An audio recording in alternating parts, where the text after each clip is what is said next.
15-1 on Josh Jacobs now that situation is resolved. Like, there's no way that Josh Jacobs should be almost twice Jonathan Taylor's odds. But Jonathan Taylor's not going to win the rushing title this year. I think Chubb and Henry are rightfully the two favorites. I would probably have Jacobs third after them. Tony Pollard's another guy who I think has the upside to do it. Just worry about the usage there. But further down the board, and I don't mind Bijan Robinson at 10-1 either, by the way. Yep, he could do it. Just worry a little bit about the timeshare with Algier and Cordarrelle Patterson, and a lot of his value is going to be through the air, but he could absolutely do it. A couple of guys who aren't even listed there, they're so long.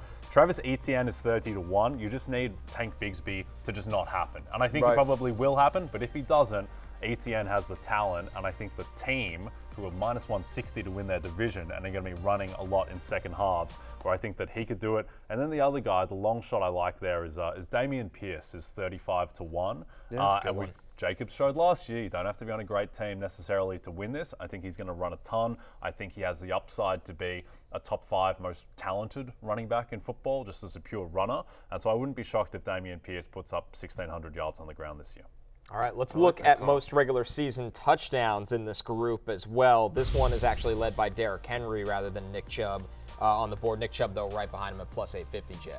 Yep, and again, I think those two, just in terms of their usage, and like they're going to get the carries at the goal line, Derrick Henry and Nick Chubb, and they're also just going to get the carries. That's why they're the two favorites for the rushing title as well. So it starts with them as you look further down the list. Again, Bijan Robinson, 11-1. We need to see what his goal line usage is like. Josh Jacobs, 13-1. Again, don't like him as much there just because they're not going to score as much.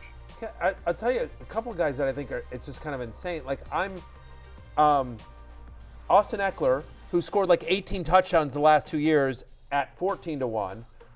Christian McCaffrey at 25-1. Almost off the board. I mean that again, I get it. This is rushing touchdowns, not pass. And he'll be used in the receiving game. But there's a chance that a fully healthy Christian McCaffrey just goes absolutely bananas with Kyle Shanahan and has just a monster year. So 25-1 on Chris McCaffrey is really interesting to me. And Najee Harris, I'm anti-Najee Harris. I don't love him, but we think that offense is going to be better. And there's a chance that Najee Harris is like Jerome Bettis 2.0 on a better Steelers offense.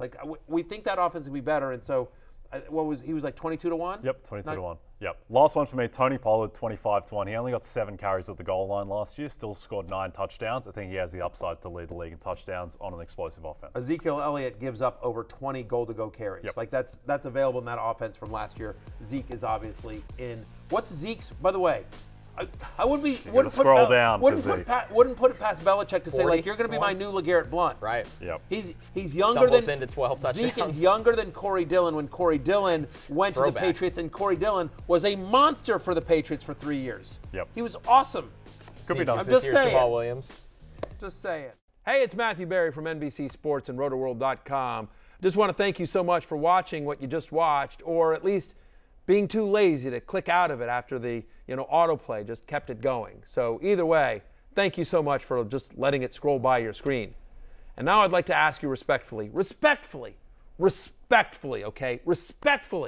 please subscribe to the NFL on NBC YouTube channel for the latest NFL news, fantasy headlines from RotoWorld, and betting analysis from NBC Sports Edge.